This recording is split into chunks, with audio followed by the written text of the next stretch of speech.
Hi friends, welcome to my channel. ಈ ದಿನ ನಾವು 7ನೇ ತರಗತಿಯ ಸಮಾಜ ವಿಜ್ಞಾನ ಭಾಗ 1 ಈ ವಿಷಯಕ್ಕೆ ಸಂಬಂಧಿಸಿದ ಮೊದಲನೇ ಪಾಠವಾದ ಜಗತ್ತಿನ ಪ್ರಮುಖ ಘಟನೆಗಳು ಈ ಪಾಠಕ್ಕೆ ಸಂಬಂಧಿಸಿದ ಬಿಟ್ಟ ಸ್ಥಳ ಮತ್ತು ಪ್ರಶ್ನೋತ್ತರಗಳನ್ನು ನೋಡೋಣ. ಬನ್ನಿ. ಮೊದಲನೇದಾಗಿ ಖಾಲಿ ಬಿಟ್ಟ ಸ್ಥಳಗಳನ್ನು ಸೂಕ್ತ ಪದದಿಂದ ಭರ್ತಿ ಮಾಡಿ. ಫ್ರೆಂಡ್ಸ್, ಇಲ್ಲಿಯವರೆಗೆ ನೀವು ನಮ್ಮ ಚಾನಲನ್ನು ಸಬ್ಸ್ಕ್ರೈಬ್ ಮಾಡಿಲ್ಲ ಅಂತ ಅಂದರೆ ಪ್ಲೀಸ್ ನಮ್ಮ ಚಾನಲನ್ನು ಸಬ್ಸ್ಕ್ರೈಬ್ ಮಾಡಿ, ಲೈಕ್ ಮಾಡಿ, ಕಮೆಂಟ್ ಮಾಡಿ. ನಿಮಗಿನ್ನೂ ಯಾವ ತರಗತಿಯ ಯಾವ ವಿಷಯಕ್ಕೆ ಸಂಬಂಧಿಸಿದ ಯಾವ ಒಂದು ಪಾಠಗಳ ಒಂದು ಪ್ರಶ್ನೋತ್ತರಗಳು ಬೇಕು ಅಂತ ಹೇಳಿಬಿಟ್ಟು ನೀವು ಕಮೆಂಟ್ ಮಾಡಿದರೆ ಡೆಫಿನೆಟ್ಲಿ ಆ ಒಂದು ವಿಷಯಕ್ಕೆ ಸಂಬಂಧಿಸಿದಂತೆ ನಾನು ವಿಡಿಯೋನ ಮಾಡೋಕ್ಕೆ ಪ್ರಯತ್ನ ಪಡ್ತೀನಿ.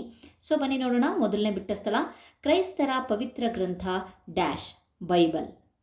ಎರಡನೇದು ಮಹಮ್ಮದ್ ಪೈಗಂಬರ್ ಜನಿಸಿದ ಸ್ಥಳ ಯಾವುದು? ಮೆಕ್ಕಾ. ಕುಬ್ಲಾಯ್ ಖಾನ್ ಡ್ಯಾಶ್ನ ಮೊಮ್ಮಗ, ಚೆಂಗಿಸ್ ಖಾನ್ನ ಮೊಮ್ಮಗ. ನಾಲ್ಕನೇದು ಟರ್ಕರ ಮೂಲ ಡ್ಯಾಶ್ ಮಧ್ಯ ಏಷ್ಯಾದ ತುರ್ಕಿಸ್ತಾನ. ಮಧ್ಯ ಏಷ್ಯಾದ ತುರ್ಕಿಸ್ತಾನ. ನೆಕ್ಸ್ಟ್ ಬನ್ನಿ. ಎರಡನೇದು ಗುಂಪುಗಳಲ್ಲಿ ಚರ್ಚಿಸಿ ಉತ್ತರಿಸಿ. ಸೊ ನಾನಿಲ್ಲಿ ಬರೆದಿದ್ದೀನಿ. ಸೊ ಬನ್ನಿ ನೋಡೋಣ. ಸೊ ನೀವು ನೋಟ್ಸನ್ನು ಬರೀತಿರುವಾಗಲೂ ಅಷ್ಟೇ. ಸೊ ಅಧ್ಯಾಯ 1 ಇತಿಹಾಸ, ಜಗತ್ತಿನ ಪ್ರಮುಖ ಘಟನೆಗಳು ಅಂತ ಹೇಳಿಬಿಟ್ಟು ಪಾಠದ ಹೆಸರನ್ನು ಬೋಲ್ಡ್ ಲೆಟರ್ಸಲ್ಲಿ ಬರೆದು ಕೆಳಗಡೆ ಕ್ವಶನನ್ನು ರೆಡ್ ಇಂಕಲ್ಲಿ ಬರೀರಿ. ನೆಕ್ಸ್ಟು ಆನ್ಸರನ್ನು ಬ್ಲೂ ಇಂಕಲ್ಲಿ. ಸೊ ಮೊದಲನೇ ಪ್ರಶ್ನೆ ಬಂದು, ಏಸು ಕ್ರಿಸ್ತ ಎಲ್ಲಿ ಜನಿಸಿದರು? ಅವರ ತಾಯಿ ಯಾರು? ಏಸು ಕ್ರಿಸ್ತ ಎಲ್ಲಿ ಜನಿಸಿದ್ರು ಮತ್ತು ಅವರ ತಾಯಿ ಯಾರು? ಉತ್ತರ, ಏಸು ಕ್ರಿಸ್ತ ಬೆತ್ಲಹೇಮ್, ಇಸ್ರೇಲ್ ಎಂಬಲ್ಲಿ ಜನಿಸಿದರು. ಅವರ ತಾಯಿಯ ಹೆಸರು ಮೇರಿ. ಏಸು ಕ್ರಿಸ್ತ ಬೆತ್ಲಹೇಮ್, ಇಸ್ರೇಲ್ ಎಂಬಲ್ಲಿ ಜನಿಸಿದರು. ಅವರ ತಾಯಿಯ ಹೆಸರು ಮೇರಿ. ನೆಕ್ಸ್ಟ್ ಪ್ರಶ್ನೆ ಎರಡನೇದು, ಏಸು ಕ್ರಿಸ್ತರ ಮುಖ್ಯ ಬೋಧನೆಗಳು ಯಾವುವು? ಅದಕ್ಕೆ ಉತ್ತರ, ಏಸು ಕ್ರಿಸ್ತರ ಮುಖ್ಯ ಬೋಧನೆಗಳೆಂದರೆ ನಾವೆಲ್ಲ ದೇವರ ಮಕ್ಕಳು, ನಾವೆಲ್ಲ ಸಹೋದರರು. ಎರಡನೇದು, ಪಾಪಗಳನ್ನು ಮಾಡದೆ ಶುದ್ಧ ಜೀವನ ನಡೆಸಬೇಕೆಂದು ಬೋಧಿಸಿದರು. ನಿಮ್ಮ ನೆರೆಯವರನ್ನು ನಿಮ್ಮಂತೆ ಪ್ರೀತಿಸು ಎಂದರು. ಮಾನವ ಸೇವೆಯೇ ದೇವರ ಸೇವೆ ಎಂದರು. ಮತ್ತೊಮ್ಮೆ, ಏಸು ಕ್ರಿಸ್ತನ ಮುಖ್ಯ ಬೋಧನೆಗಳೆಂದರೆ ನಾವೆಲ್ಲ ದೇವರ ಮಕ್ಕಳು, ನಾವೆಲ್ಲ ಸಹೋದರರು ಎಂದು ಸಾರಿ ಹೇಳಿದರು. ಪಾಪಗಳನ್ನು ಮಾಡದೆ ಶುದ್ಧ ಜೀವನ ನಡೆಸಬೇಕೆಂದು ಬೋಧಿಸಿದರು. ನಿಮ್ಮ ನೆರೆಯವರನ್ನು ನಿಮ್ಮಂತೆ ಪ್ರೀತಿಸು. ಮಾನವ ಸೇವೆಯೇ ದೇವರ ಸೇವೆ ಎಂದರು. ಈ ರೀತಿಯಾಗಿ ಪಾಯಿಂಟ್ಸ್ ಹಾಕಿ ಬರಿಬೇಕಾಗತ್ತೆ. ಓಕೆ. ನೆಕ್ಸ್ಟ್ ಕ್ವಶನ್, ಕ್ರೂಸೇಡ್ ಯುದ್ಧಗಳಿಗೆ ಮುಖ್ಯ ಕಾರಣ ಯಾವುದು?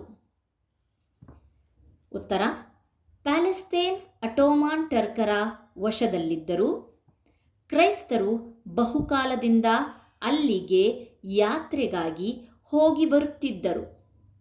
ಟರ್ಕರು ಜೆರುಸಲಾಂ ಯಾತ್ರಿಗಳ ಮೇಲೆ ನಿಷೇಧ ಹೇರಿದ್ದು ಈ ಯುದ್ಧಗಳಿಗೆ ಮೂಲ ಕಾರಣವಾಗಿತ್ತು.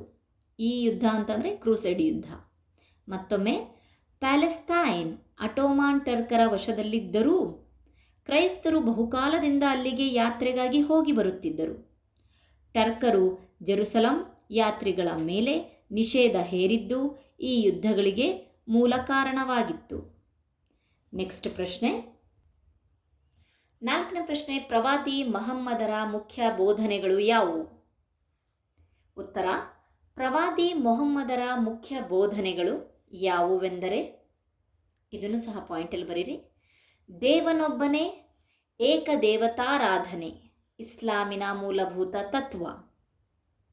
ದೇವನು ನಿರಾಕಾರ ಸ್ವರೂಪಿ ಎಂಬುದು ಇಸ್ಲಾಮಿನ ವಿಶ್ವಾಸ. ಪ್ರತಿಯೊಬ್ಬ ಮುಸಲ್ಮಾನನು ದೇವರ ಸೇವಕನಾಗಬೇಕು, ಪ್ರಾಮಾಣಿಕನಾಗಿರಬೇಕು. ಮತ್ತೊಮ್ಮೆ, ಪ್ರವಾದಿ ಮೊಹಮ್ಮದರ ಮುಖ್ಯ ಬೋಧನೆಗಳು ಯಾವುವೆಂದರೆ ದೇವನೊಬ್ಬನೇ, ಏಕದೇವತಾರಾಧನೆ ಇಸ್ಲಾಮಿನ ಮೂಲಭೂತ ತತ್ವ. ದೇವನು ನಿರಾಕಾರ ಸ್ವರೂಪಿ ಎಂಬುದು ಇಸ್ಲಾಮಿನ ವಿಶ್ವಾಸ. ಪ್ರತಿಯೊಬ್ಬ ಮುಸಲ್ಮಾನನು ದೇವರ ಸೇವಕನಾಗಬೇಕು, ಪ್ರಾಮಾಣಿಕನಾಗಿರಬೇಕು. ಇದೆಲ್ಲ ಈ 3 ಪಾಯಿಂಟ್ಸು ಸಹ ಪ್ರವಾದಿ ಮಹಮ್ಮದರ ಮುಖ್ಯ ಬೋಧನೆಗಳು. ಅದಾದಮೇಲೆ ನೆಕ್ಸ್ಟ್ ಕ್ವಶನ್, ಅರಬ್ಬರ ಯಾವುದಾದರೂ 2 ಕೊಡುಗೆಗಳನ್ನು ಹೇಳಿ. ಅವರು ಯಾವ ರೀತಿಯ ಕೊಡುಗೆಗಳನ್ನು ನೀಡಿದ್ದಾರೆ ಅನ್ನೋದನ್ನು ಹೇಳಬೇಕು. ಸೊ ಅರಬ್ಬರ ಕೊಡುಗೆಗಳು, ನಾನಿಲ್ಲಿ 3 ಕೊಡುಗೆಗಳನ್ನು ಬರೆದಿದ್ದೀನಿ. ನೀವು 2 ಅಂತ ಮೆನ್ಷನ್ ಮಾಡಿದ್ದಾರೆ, 2 ಅಂತ ಬರೆದ್ರೂ ನಡೆಯುತ್ತೆ. ಇದರೊಳಗಡೆ ಯಾವುದಾದ್ರೂ 2 ಬರೆದ್ರೂ ನಡೆಯುತ್ತೆ. ಮೊದಲನೇದಾಗಿ ಅರಬ್ಬರು ಬೀಜಗಣಿತ, ರಸಾಯನಶಾಸ್ತ್ರ ಮತ್ತು ಖಗೋಳಶಾಸ್ತ್ರಗಳಿಗೆ ಮಹತ್ವದ ಕೊಡುಗೆ ನೀಡಿದ್ದಾರೆ. ಎರಡನೇದಾಗಿ ಅರಬ್ಬರು ಭವ್ಯವಾದ ಅರಮನೆ, ಮಸೀದಿ, ಗ್ರಂಥಾಲಯ ಮತ್ತು ಆಸ್ಪತ್ರೆಗಳನ್ನು ನಿರ್ಮಾಣ ಮಾಡಿದರು. ಅದಾದಮೇಲೆ ನೆಕ್ಸ್ಟು ಯುನಾನಿ ಎಂಬ ವೈದ್ಯ ಪದ್ಧತಿ ಅರಬ್ಬರ ಕೊಡುಗೆಯಾಗಿದೆ. ಮತ್ತೊಂದ್ಸಲಿ ಹೇಳೋಣ ಅರಬ್ಬರ ಕೊಡುಗೆಗಳು. ಅರಬ್ಬರು ಬೀಜಗಣಿತ, ರಸಾಯನಶಾಸ್ತ್ರ ಮತ್ತು ಖಗೋಳಶಾಸ್ತ್ರಗಳಿಗೆ ಮಹತ್ವದ ಕೊಡುಗೆ ನೀಡಿದ್ದಾರೆ. ಎರಡನೇ ಪಾಯಿಂಟ್, ಅರಬ್ಬರು ಭವ್ಯವಾದ ಅರಮನೆ, ಮಸೀದಿ, ಗ್ರಂಥಾಲಯ ಮತ್ತು ಆಸ್ಪತ್ರೆಗಳನ್ನು ನಿರ್ಮಾಣ ಮಾಡಿದರು. ನೆಕ್ಸ್ಟ್ ಮೂರನೇ ಪಾಯಿಂಟ್, ಯುನಾನಿ ಎಂಬ ವೈದ್ಯ ಪದ್ಧತಿ ಅರಬ್ಬರ ಕೊಡುಗೆಯಾಗಿದೆ. ಇಲ್ಲಿ ಪ್ರಶ್ನೆಯಲ್ಲೇ ಕೇಳಿದರೆ ಅರಬ್ಬರ ಯಾವುದಾದ್ರೂ 2 ಕೊಡುಗೆಗಳು ಅಂತ ಹೇಳಿ. ಸೊ ನೀವು ಈ 3 ಕೊಡುಗೆಗಳಲ್ಲಿ 2 ಮೆನ್ಷನ್ ಮಾಡಿದ್ರೆ ಸಾಕು. ಇಷ್ಟೇ ಅಲ್ಲದೆ ನಿಮ್ಮ ಪುಸ್ತಕದಲ್ಲಿ ಇನ್ನೂ ಅರಬ್ಬರ ಕೊಡುಗೆಗಳು ಇದ್ದಾವೆ. ಅದರೊಳಗೂ ಸಹ ಅದರೊಳಗಡೆ ಬೇಕಾದರೆ ಯಾವುದಾದ್ರೂ 2 ನೀವು ಆರಿಸ್ಕೊಂಡು ಬರೀಬಹುದು. ಓಕೆ, ಬನ್ನಿ ನೆಕ್ಸ್ಟ್ ಪ್ರಶ್ನೆ. 6ನೇ ಪ್ರಶ್ನೆ, ಅಟೋಮಾನ್ ಟರ್ಕರ ಬಗ್ಗೆ ಟಿಪ್ಪಣಿ ಬರೆಯಿರಿ. ಅಟೋಮಾನ್ ಟರ್ಕರ್ ಇದ್ದಾರಲ್ಲ, ಅವರ ಬಗ್ಗೆ ಒಂದು ಟಿಪ್ಪಣಿ ಬರೆಯಿರಿ. ಅದನ್ನು ಸಹ ಪಾಯಿಂಟಲ್ಲಿ ಬರೆದಿದ್ದೀನಿ. ಫ್ರೆಂಡ್ಸ್, ಒಂದು ಕಿವಿ ಮಾತು ಏನಪ್ಪ ಅಂತಂದರೆ, ಸಮಾಜವನ್ನು ನೋಟ್ಸನ್ನು ಬರೀತಿರುವಾಗ ಅಥವಾ ಸಮಾಜವನ್ನು ನೀವು ಅಧ್ಯಯನ ಮಾಡ್ತಿರುವಾಗ, ಕಲಿತಾ ಇರುವಾಗ, ಎಕ್ಸಾಮ್ಗೋಸ್ಕರ ಆಗಿರ್ಬೋದು, ಈ ರೀತಿ ಪಾಯಿಂಟ್ಸ್ ಮೂಲಕನೇ ಕಲೀರಿ. ಸೊ ಪಾಯಿಂಟ್ಸ್ ಮಾಡಿ ಕಲಿಯೋದ್ರಿಂದ ಬಹಳಷ್ಟು ಪಾಯಿಂಟ್ಸ್ ಆಗುತ್ತೆ. ನಿಮ್ಮ ಆನ್ಸರ್ ಬಹಳ ಲೆಂದಿಯಾಗಿ ಕಾಣಿಸುತ್ತೆ.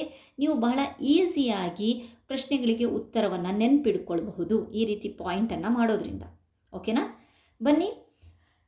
ಅಲೆಮಾರಿ ಜನಾಂಗಕ್ಕೆ ಸೇರಿದ ಟರ್ಕರ ಮೂಲಸ್ಥಾನ ಮಧ್ಯ ಏಷ್ಯಾದ ತುರ್ಕಿಸ್ತಾನ.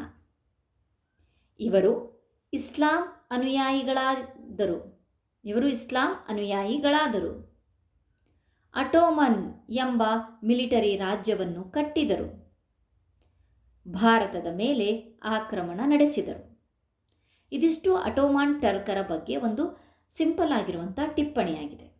ಓಕೆ, ನೀವಿದನ್ನು ಎಸ್ಸೆ ಟೈಪಲ್ಲಿ ಅಥವಾ ಒಂದು ಪ್ಯಾರಾಗ್ರಾಫ್ ಫುಲ್ ಬರಿಬಹುದು. ಆದರೆ ಈ ರೀತಿಯಾಗಿ ಪಾಯಿಂಟ್ಗಳನ್ನು ಮಾಡೋದ್ರಿಂದ ಸುಂದರವಾಗಿ ಕಾಣಿಸುತ್ತೆ ಆನ್ಸರು, ಮತ್ತು ನಿಮಗೆ ಪಾಯಿಂಟ್ ವೈಸ್ ಆನ್ಸರನ್ನು ನೆನಪಿಟ್ಕೊಳೋಕ್ಕೆ ಬಹಳ ಈಸಿ ಆಗುತ್ತೆ. ಇಲ್ಲಿಯವರೆಗೆ ನನ್ನ ಚಾನಲ್ನ ವೀಕ್ಷಿಸೋದಕ್ಕೆ ತುಂಬ ತುಂಬ ಧನ್ಯವಾದಗಳು. Thank you. ನೆಕ್ಸ್ಟ್ ವಿಡಿಯೋದಲ್ಲಿ ಅಧ್ಯಾಯ 2 ಸಹ ಸಿಗುತ್ತೆ. Thank you.